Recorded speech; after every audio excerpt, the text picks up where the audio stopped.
سے پہلے اپنے اور ساری کائنات کے مرکز عقیدت سیاح لامکاں ارواحنا فدا، ہم غریبوں کے غم گسار رحمتی پروردگار، جانے کائنات جانے تمنا، آقائے کریم صلی اللہ علیہ وسلم کی بارگاہ عقیدت میں درود و سلام پیش کرے۔ اللہم صلی علی سیدنا و حبیبنا و نبینا مولانا محمد وبارک وسلم صلاۃ و سلام علیک یا رسول اللہ صلی اللہ علیہ وسلم۔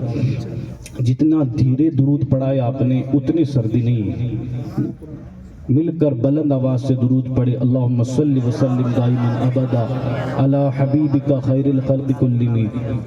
ابھی آصف صاحب جناب اتنے بہترین نعتیں سنا رہے تھے، مگر آپ لوگ سبحان اللہ بولنے کا نام نہیں لے رہے تھے۔ بولے مل کر سبحان اللہ، سبحان اللہ، الحمدللہ، اللہ اکبر۔ اللہ کا بے پناہ احسان ہے، جتنا شکر ادا کرے اتنا کم ہے کہ اس نے ہمیں مسلمان بنایا، اور اس پر مزید شکر یہ کہ اللہ نے ہمیں کسی اور نبی کا امتی نہیں بلکہ نبیوں کے امام کا امتی بنایا۔ اللہ نے ہمیں وہ رسول عطا فرمایا، اس شان والا رسول عطا فرمایا کہ اس جیسی شان والا رسول اللہ نے کسی امت کو عطا نہیں فرمایا۔ اس پر ہم جتنا شکر ادا کرے اتنا کم ہے۔ اس شان والا رسول عطا فرمایا کہ بریلی کے تاجدار اہل سنت کا امام اہل سنت اعلیٰ حضرت عظیم البرکت ارشاد فرماتے ہیں، سب سے اولا و اعلیٰ ہمارا نبی، سب سے بالا و والا ہمارا نبی، اپنے مولا کا پیارا ہمارا نبی، دونوں عالم کا دولا ہمارا نبی، سب چمک والے اجلوں میں چمکا کیے، اندھے شیشوں میں چمکا ہمارا نبی، کیا خبر کتنے تارے کھلے چھپ گئے، پر نہ ڈوبے نہ ڈوبا ہمارا نبی، سارے اچھوں میں اچھا سمجھیے جسے، ہے ان اچھوں میں اچھا ہمارا نبی، اور جس کے طلبوں کا دھون ہے آب حیات، ہے وہ جان مسیح ہمارا نبی، اور کون دیتا ہے دینے کو منہ چاہیے، دینے والا ہے سچا ہمارا نبی۔ اللہ نے اس شان کا رسول عطا فرمایا کہ امام کہتے ہیں، سرور کہوں کہ مالک و مولا کہوں تجھے، باغ خلیل کا گل زیبا کہوں تجھے، تیرے تو وصف عیب تنائی سے ہے بری، حیران ہوں میرے شاہ میں کیا کیا کہوں تجھے۔ اللہ نے ایسا محبوب عطا فرمایا کہ ان کی شان کما کہوں کوئی بیان کر ہی نہیں سکتا، بلکہ کوئی بیان کیا کرے، محبوب کی شان کو کوئی جان ہی نہیں سکتا، محبوب کی شان کو کوئی پہچان ہی نہیں سکتا۔ ہما شما کی بات کیا کرے، جن کے دل عشق مصطفیٰ کی بھٹی میں تپتے تھے، ان سے پوچھے حضور کی رفعت کا عالم کیا ہے، حضور کے مقام کا حال کیا ہے، حضور کی شان کیا ہے۔ بڑے بڑوں سے پوچھے آپ، وہ جو اللہ اکبر دل کی آنکھوں سے رب کا جلوہ دیکھتے تھے، ایک ذات جن کا نام خواجہ بستام بایزید بستامی ہے۔ اللہ اکبر شان یہ ہے، جب آنکھ بند کر لیتے تو دل کی آنکھ سے رب کا جلوہ دیکھتے تھے۔ عالم یہ تھا جب مکہ پہنچتے ہیں 12 سال کے بعد میں، اور پہلی مرتبہ جب خدا کا گھر کعبہ نظر آیا تو صرف کعبہ نظر نہیں آیا بلکہ کعبہ بھی نظر آیا اور کعبے والا بھی نظر آیا۔ خود بایزید بستامی کہتے میرا حال یہ ہے کہ میں ایک لمحہ کے لیے دل کی آنکھوں سے رب کا جلوہ نہ دیکھوں تو اپنے آپ کو مسلمان تصور نہیں کرتا۔ اس شان کا مالک جو آنکھیں بند کرے تو رب کا جلوہ دیکھے، آنکھیں بند کرے تو محبوب کائنات کا دیدار کرے۔ کسی نے پوچھا بایزید اللہ نے آپ کو معرفت کا علم عطا فرمایا، ذرا نبی کی شان تو بیان کرے، نبی کی عزت تو بیان کرے، نبی کی رفعت تو بیان کرے، نبی کا مقام تو بیان کرے۔ اب سنے بایزید بستامی نے کس شان سے بیان کیا، کہا کہ حضور کی شان کس شان سے بیان کرو، البتہ اس شان سے میں بیان کرنے کی کوشش کروں گا۔ بایزید بستامی کہتے ہیں اللہ نے ہر ایک کا رسول کا مقام ایک کے اوپر ایک بلند فرمایا ہے۔ فَتِلْكَ الرُّسُلُ فَضَّلْنَا بَعْضَهُمْ عَلَى بَعْضٍ، ہم نے بعض رسول کو بعض پر فضیلت عطا فرمائی۔ اللہ کے نزدیک ہر ایک کا مقام ہے، عام مومنوں کا مقام بھی ہے، اللہ اکبر صالحین کا مقام بھی ہے، صدیق کا مقام بھی ہے، شہداء کا مقام بھی ہے، نبیوں کا مقام بھی ہے، رسول کا مقام بھی ہے، اولو العزم رسول کا بھی مقام ہے، ہر ایک کا مقام اپنی اپنی جگہ ہے۔ بایزید بستامی کہتے ہیں اب سنیں ذرا میرے نبی کی شان کیا ہے. اللہ اکبر. باعزید کہتے ہیں عام مومنوں کے مقام کی جہاں انتہا ہوتی ہے وہاں صالحین کے مقام کی ابتدا ہوتی ہے, اور جہاں صالحین کے مقام کی انتہا ہوتی ہے وہاں شہداء کے مقام کی ابتدا ہوتی ہے, اور جہاں شہداء کے مقام کی انتہا ہوتی ہے وہاں صدیق کے مقام کی ابتدا ہوتی ہے, اور جہاں صدیق کے مقام کی انتہا ہوتی ہے وہاں نبیوں کے مقام کی ابتدا ہوتی ہے, اور جہاں نبیوں کے مقام کی انتہا ہوتی ہے وہاں رسول کے مقام کی ابتدا ہوتی ہے, اور جہاں رسول کے مقام کی انتہا ہوتی ہے وہاں اولو العزم رسول کے مقام کی ابتدا ہوتی ہے, اور جہاں رسول کے اولو العزم رسول کے مقام کی انتہا ہوتی ہے وہاں حبیب خدا آمینہ کا لال معراج کے دولہ کی مقام کی ابتدا ہوتی ہے. فرمایا ابتدا تو بیان کر دیا, اب انتہا تو بیان کرے. کہا کہ رسول کے مقام کی ابتدا بتانا ہمارا کام ہے, انتہا نہیں بتا سکتا. انتہا مجھ جیسا کیا بلکہ کائنات کے اندر سب سے بڑا مقام رکھنے والا, نبیوں کے بعد رسولوں کے بعد سب سے عزت والا مقام جس کو اللہ نے عطا فرمایا, اس صدیق کو مخاطب کر کے میرا نبی فرماتا ہے لم یعرفنی غیر حقیقت ربی یا ابا بکر. او ابو بکر میری حقیقت میرے رب کے سوا کوئی جانتا ہی نہیں. اسی کو دیکھ کر بریلی کا کلندر یوں نقشہ کھینچتے ہیں فرش والے تیری شوکت کا علو کیا جانے خسرو عرش پہ اڑتا ہے فریرہ. نعرہ تکبیر, نعرہ رسالت, عظمت مصطفیٰ, جشن شان خانہ آبادی. واہ واہ واہ واہ. یہ اپنے نبی کی شان ہے. باعزید کہتے ابتدا بتانا میرا کام, انتہا نہیں بتا سکتا, اس لیے کہ انتہا تو مصطفیٰ کی کوئی جانتا ہی نہیں ہے. خود میرے آقا فرماتے لم یعرفنی غیر حقیقت ربی, میرے رب کے سوا میری حقیقت کو کوئی پہچان ہی نہیں سکتا. اسی لیے تو میرے امام کہتے ہیں سب سے اولا و اعلیٰ ہمارا نبی, سب سے بالا و بالا ہمارا نبی, اپنے مولا کا پیارا ہمارا نبی, دونوں عالم کا دولہ ہمارا نبی. اور کس شان والا میرا نبی, کس شان والا. دیکھے اگر مصطفیٰ کی شان ہی دیکھنی ہے تو معراج کی رات دیکھے. یوں تو میرا نبی معجزہ لے کر نہیں سراپا معجزہ بن کر کے آئے تھے, مگر حضور کا ایک معجزہ معراج کا ہے جو سارے معجزہ کا مجموعہ کا نام ہے. ایک معجزے میں کئی معجزات ہیں.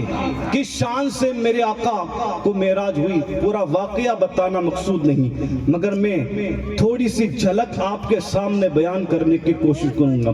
کس شان کا میرا نبی, کس شان والا میرا نبی. جب حضور علیہ السلام کو معراج ہونے والی تھی, انداز یہ تھا کہ آپ عشاء پڑھ کر کے گھر گئے ام ہانی کے, وہاں بستر استراحت پر لیٹے اور لحاف اوڑھ کر کے سو گئے. کون رسول؟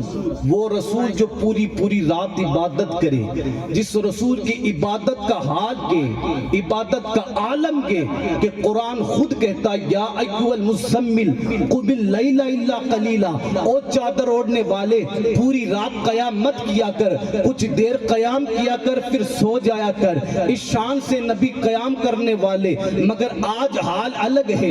آج عشاء پڑھ کر ام ہانی کے گھر آئے اور حضور لحاف اوڑھ کر کے سو گئے. اللہ اکبر. ادھر اللہ اللہ جبرائیل کہتے ہیں جبرائیل ادھر میرا رب فرماتا ہے جبرائیل جا میرے محبوب کو بلا لیا, اس لیے کہ آج میں محبوب سے ملنے کا مشتاق ہوں. جلدی جا جبرائیل, جبرائیل جلدی جا میرے محبوب سے ملنے کا میں مشتاق ہوں. جبرائیل آتے اکیلے نہیں, 70,000 فرشتوں کے ساتھ جبرائیل حضور کے گھر نہیں بلکہ ام ہانی کے گھر تشریف لاتے ہیں. تو کیا دیکھتے ہیں, میرے آقا بستر استراحت پہ آرام کر رہے ہیں, آقا سو رہے بظاہر. جبرائیل نے جب یہ دیکھا نا تو بے چین و بے قرار ہے, مصطفیٰ کو جگاؤں تو کیسے جگاؤں, تو جہاں کے دولہ کو بیدار کروں تو کیسے کروں. اس لیے کہ جبرائیل اللہ اکبر قرآن لانے والے, الحمد سے لے کر والناس کی سین تک پورا قرآن مصطفیٰ تک پہنچانے والے، پورا قرآن جبریل کے سامنے تھا، پتا تھا اگر ذرا سی محبوب کی شان میں گستاخی ہوئی تو پھر عالم یہ ہوتا ہے اس کے سارے اعمال اس کے منہ پہ مار دیا جاتا ہے۔ جبریل بیچارے محبوب کو بیدار کروں تو کیسے کروں؟ اللہ نے تو بھیجا ہے کہ اللہ اکبر محبوب کو ملنے کا مشتاق ہو، مگر یہاں محبوب سو رہا ہے، بیدار کرے تو کیسے کرے؟ اللہ اکبر اس لیے کہ آواز اٹھا کر کے بیدار کرے تو کئی شان محبوبیت کے اندر گستاخی نہ ہو جائے، اس لیے کہ سورہ حجرات کی آیت مبارکہ اٹھا کر دیکھے، قرآن ادب سکھاتا ہے محبوب کو، لا یرفعوا لا ترفعوا اصواتکم فوق صوت النبی، میرے محبوب کی آواز پر اپنی آواز کو بلند مت کرنا، ولا تجہروا لہ بالقول، اور اس طرح بات نہ کرنا جس طرح آپس میں بات کرتے ہو، کہا کہ اگر اس طرح بات کرو گے تو پھر ہوگا کیا؟ قرآن کہتا ہے ان تحبط اعمالکم وانتم لا تشعرون، تمہارے اعمال تمہارے منہ پہ مار دیے جائیں گے اور تمہیں اس کی خبر بھی نہیں ہوگی۔ قرآن محبوب سے بات کرنے کا ادب بتا رہا ہے، قرآن محبوب کے دہلیز پر آنے کا ادب اس شان سے بتاتا ہے، ان الذین ینادونک من وراء الحجرات، جب محبوب کے حجرے میں آؤ تو محبوب کو آواز دے کر مت بلایا کرو۔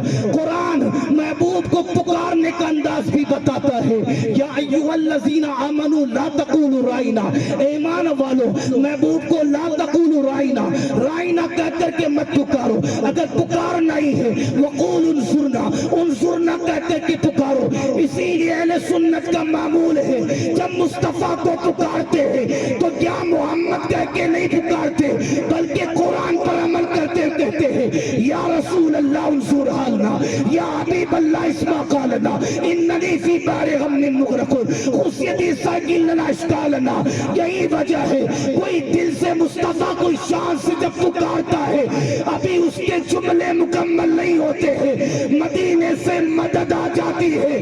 میرے امام کہتے ہیں فریاد امتی جو کرے حال زار میں، ممکن نہیں کہ خیر بشر کو خبر نہ ہو، ممکن نہیں کہ خیر بشر کو خبر نہ ہو۔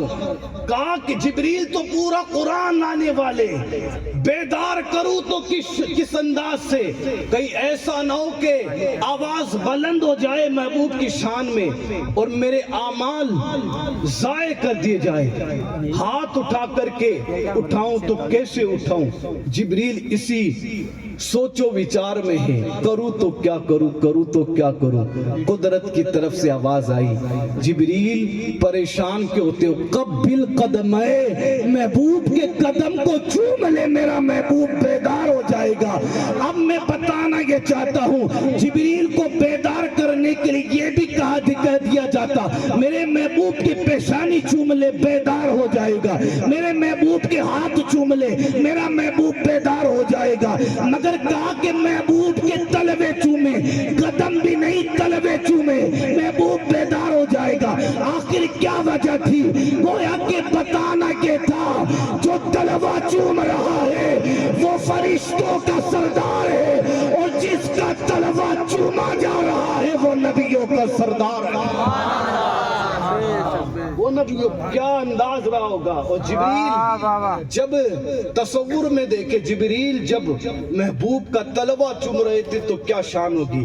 اسی کو کسی شاعر نے کہا، مزہ نہ جنت میں دیکھا نہ جنت کے باغوں میں دیکھا، مزہ نہ جنت میں دیکھا نہ جنت کے باغوں میں، جو مزہ محبوب کے تلووں میں دیکھا۔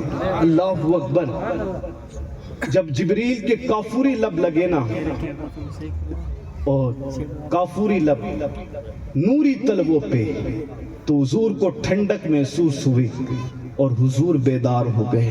سبحان اللہ۔ حضور نے مسکرا کر کہا جبریل اس وقت کیوں آئے ہو؟ کہا یا رسول اللہ آج قرآن لے کر کے نہیں آیا ہوں، بلکہ جس کا قرآن لاتا ہوں وہ رب ملنے کا مشتاق ہے آپ سے۔ چلے آج رب آپ سے لقاء کا مشتاق ہے، ملنے کا مشتاق ہے۔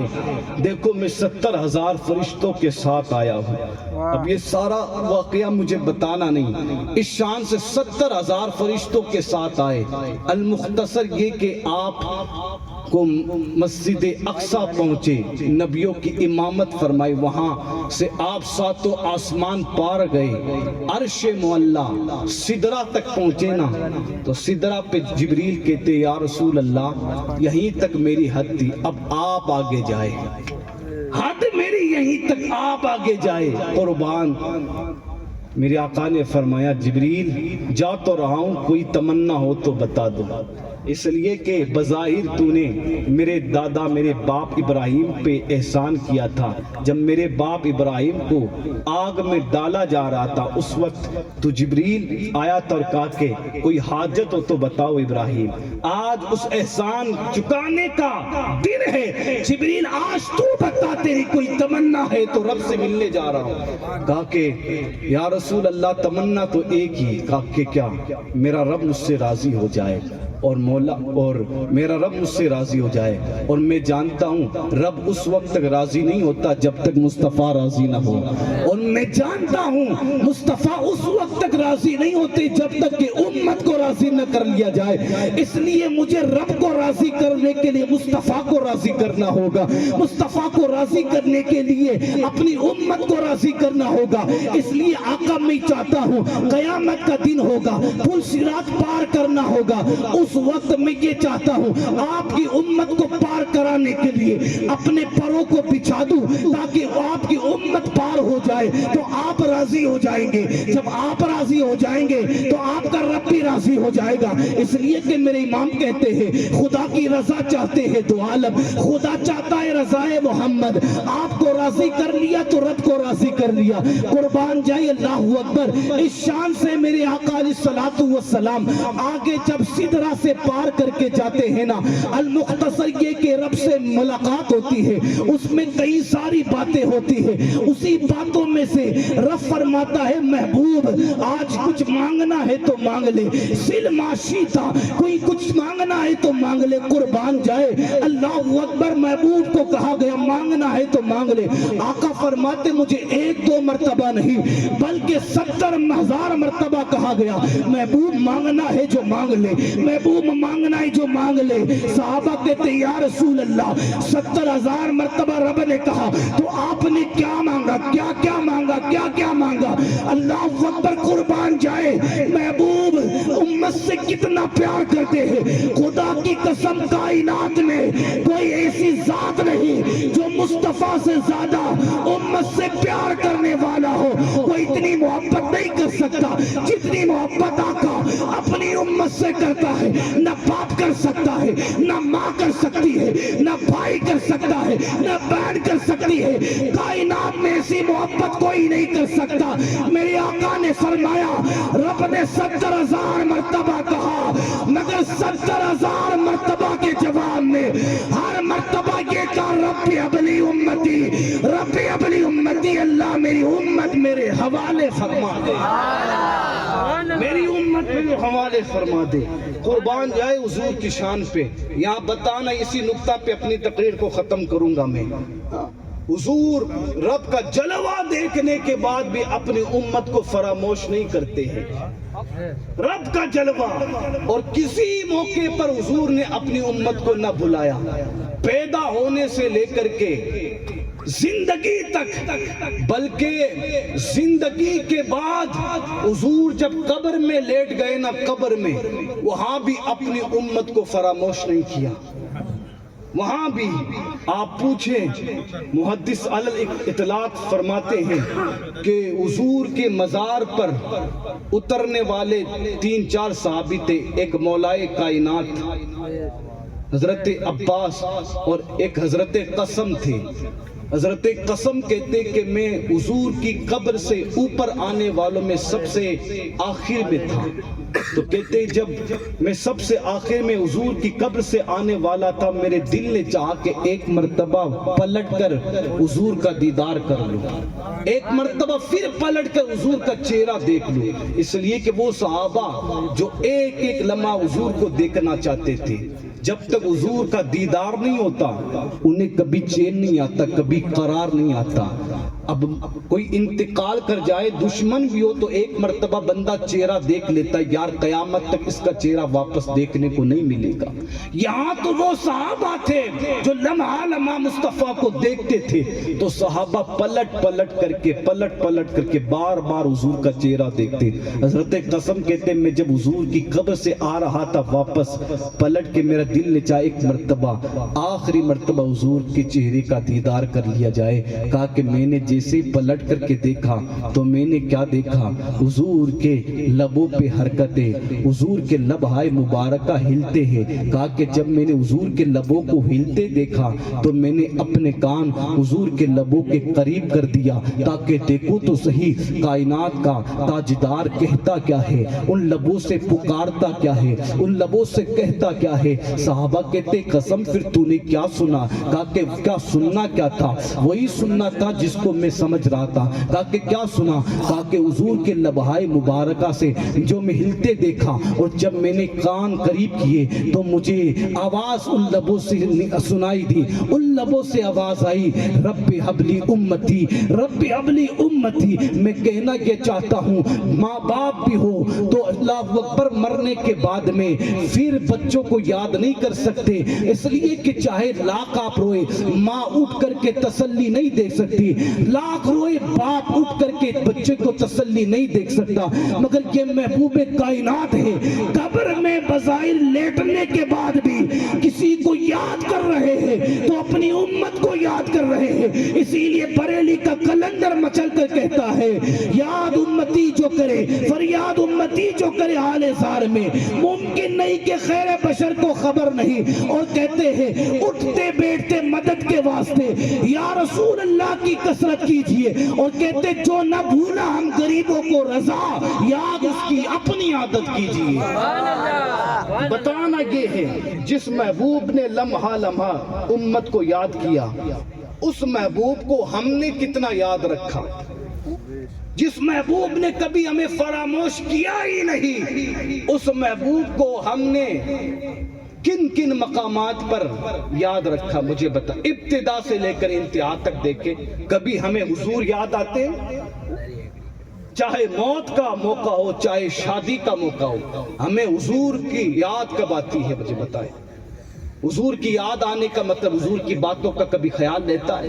سب کی باتوں کا خیال کرتے شادی میں، سب کا مشورہ لیتے ہیں، بہن روٹ نہ جائے بہن کا مشورہ، بھائی کا مشورہ، خالہ کا مشورہ، بھوا کا مشورہ، ہر ایک کا مشورہ لیتے ہیں، ہر ایک کو خیال کیا جاتا ہے، مگر اس شادی کے اندر جس کی سنت ادا کرنے جا رہا ہے اس مصطفیٰ کا کبھی خیال کرتے ہیں؟ اور اس مصطفیٰ جان رحمت کا مشورہ کبھی ہم لیتے ہیں؟ حضور کا مشورہ شادی کے اندر کیا ہے؟ کبھی اس پر ہم نے غور کیا؟ کبھی نہیں۔ رشتہ کرے آپ تو رشتے میں حالت یہ ہے سب کا مشورہ کرتے، دوست کا، رشتہ دار کا، ماں باپ کا، بچوں کا، بہنوں کا، خالوں کا، حضور کا مشورہ لیتے۔ آپ کہیں گے حضور کا مشورہ کیا ہے؟ میں کہوں گا حدیث پڑھے آپ کو پتہ چلے گا۔ حضور کہتے ہیں سب مال دیکھ کر نکاح کرتے ہیں، حسن و جمال دیکھ کر کے نکاح کیا جاتا ہے، حسب و نسب دیکھ کر نکاح کیا جاتا ہے، مگر حضور نے کہا میرا مشورہ یہ فاظفر بذات الدین، تم دینداری دیکھ کر کے نکاح کرنا۔ اس مشورے پہ یہ کس کا مشورہ ہے؟ حضور کا مشورہ۔ اس مشورے پہ کتنے لوگ عمل کرتے ہیں؟ سب کے مشورے پہ عمل کرتے، اور یہی وجہ ہے ہم حضور کے مشورے پہ عمل نہیں کرتے، ہاتھ کی مہندی بھی نہیں چھوٹتی ہے اس سے پہلے طلاق کی باتیں شروع ہو جاتی۔ اور حضور نے بہت پہلے 1450 سال پہلے فرمایا مال دیکھ کر کے نکاح مت کرنا، حسن و جمال دیکھ کر کے نکاح مت کرنا۔ آج دیکھیں آپ 99% جو گھر کے اندر بچیوں کو بٹھا دیا جاتا ہے یا تو وہ مال کی بنیاد پہ بٹھا دیا جاتا ہے یا حسن و جمال کی بنیاد پہ۔ 50 کیس اٹھائے آپ، اس میں اکثر کیس یہی ہوگا کہ مال کی بنیاد پہ بچی کو گھر پہ بٹھا دیا، اس نے جو مانگا تھا دہیج میں وہ ملا نہیں، 2 ویلر مانگی تو ملی نہیں، تو بچی کو گھر پہ بٹھا دیا۔